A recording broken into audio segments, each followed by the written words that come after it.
بسم اللہ الرحمن الرحیم۔ السلام علیکم جی ناظرین، میں وکیل محمد احمد اور آپ میرا یوٹیوب چینل دیکھ رہے ہیں۔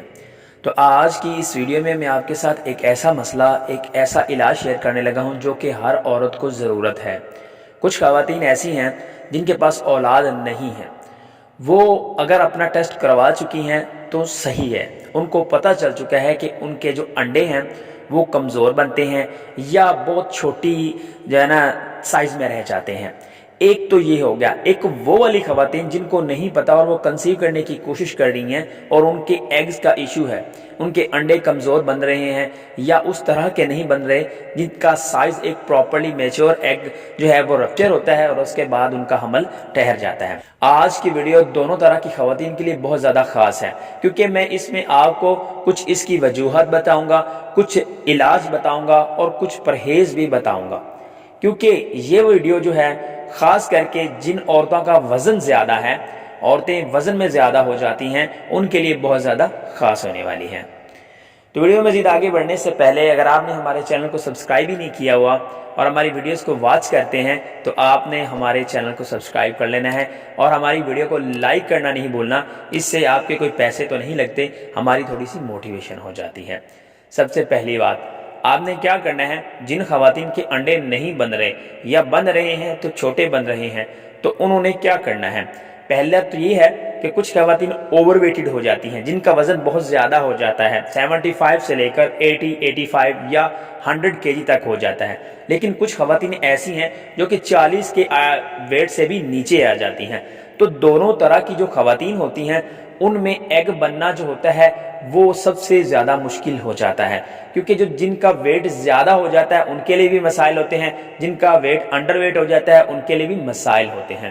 تو اس کے لیے آپ کو کیا کرنا چاہیے، اگر آپ اوور ویٹڈ ہیں تو آپ نے ایکسرسائز کرنی ہے تاکہ آپ کی اووریز زیادہ سٹیمولیٹ ہوں اور آپ کی جو اووریز ہیں وہ زیادہ اس کا بلڈ سرکولیشن ہو اور ایگ جو ہے وہ اچھے طریقے کا بننے لگ جائے۔ جو انڈر ویٹڈ ہیں وہ یہ کوشش کریں اچھی ڈائٹس لیں، جیسے کہ انجیر، بادام، اخروٹ وغیرہ، اس طرح کی جس میں 3 فیٹی ایسڈز ہوں۔ جو آپ جو ہے اس طرح سے اس کو مینٹین کریں گے تو آپ جو ہے جلد از جلد کنسیو کر پائیں گے۔ اب بات یہ آ جاتی ہے کہ اس کا ایک پراپرلی دیسی علاج کیا ہے۔ دیسی علاج جو ہے وہ بہت اہم ہے، آپ بآسانی اس کو گھر پر کر سکتے ہیں، لیکن آپ نے یہ چیز نوٹ کرنی ہے کہ جو میں آپ کو انگریڈینٹس بتا رہا ہوں یہ آپ کے انگریڈینٹس بالکل کمپلیٹ ہونے چاہیے۔ پہلے تو آپ نے کیا کرنا ہے، پہلے آپ نے دیسی انڈے لینے ہیں۔ دیسی انڈے آپ نے ابالنے ہیں، جب آپ کے پاس وہ کمپلیٹ ہو جائیں اس کے بعد آپ اس کو چھیل لیں۔ چھیلنے کے بعد جو انڈا اس کے پردہ ہوتا ہے، انڈے کے اندر چھلکے کے اندر پردہ ہوتا ہے، وہ اتار دینا ہے۔ وہ آپ ایکنی کے لیے بھی یوز کر سکتے ہیں، میں اکثر بتاتا رہتا ہوں اس کے اکارڈنگ۔ تو آپ نے یہ جو ہے یہ پراپرلی وہ چھلکے اتار لینے اور اس کو باریک پاؤڈر کی شکل میں لے لینا ہے اور اس کا معجون بنا لینا ہے۔ جب آپ کے پاس وہ معجون تیار ہو جائے گا، معجون کیسے تیار ہوگا، جب آپ کے پاس وہ پاؤڈر ہوگا اور اس پاؤڈر کو آپ نے جس حسب ضرورت اس میں چھوٹا شہد، ہنی، چھوٹا شہد آپ نے ایڈ کرنا ہے اور اس کو ایک معجون کی شکل میں بنا لینا ہے اور اس کو آپ فریج میں رکھ سکتے ہو۔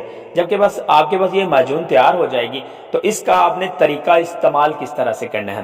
ایک چائے کا جو چمچ ہوتا ہے اس کا چوتھا حصہ، یعنی کہ ایک آدھا حصہ ہو گیا، ایک اس سے کم، آدھے سے بھی آدھا، یہ آپ نے صبح لینا ہے۔ آپ نے کوشش یہ کرنی ہے یا کھانے سے 1 گھنٹہ بعد یا آپ خالی پیٹ کھا سکتے ہو۔ 1 چمچ کا چوتھائی حصہ آپ نے شام کو لینا ہے۔ اس طرح سے یہ جو معجون ہے یہ آپ پیریڈز کے بعد اس کو استعمال کرنا شروع کریں، جب تک یہ معجون ختم ہو جاتی ہے آپ دوبارہ تیار کر لیں۔ یہ نہیں ہے کہ 10-12 دن کے اندر اندر یہ خراب ہو جائے گی، یہ اتنی جلدی خراب ہونے والی نہیں ہے۔ انشاءاللہ اگر آپ کے انڈے نہیں بن رہے، آپ کنسیو نہیں کر پائے، آپ پراپرلی ڈیٹیل کے ساتھ اس کو استعمال کرو، انشاءاللہ عز و جل آپ کے ایگز کا ایشو ٹھیک ہو جائے گا اور آپ جلد از جلد کنسیو کر سکتے ہو۔ اس کے اکارڈنگ اگر آپ کے مائنڈ میں کوئی بھی سوال ہوتا ہے آپ مجھے کمنٹ کر سکتے ہو، ادروائز میرا ویڈیو میں واٹس ایپ نمبر آپ کو مل سکتا ہے، آپ نے صرف اور صرف واٹس ایپ کرنا ہے، کال الاؤ نہیں ہے۔ Thanks for watching, Ahmad الٹیف۔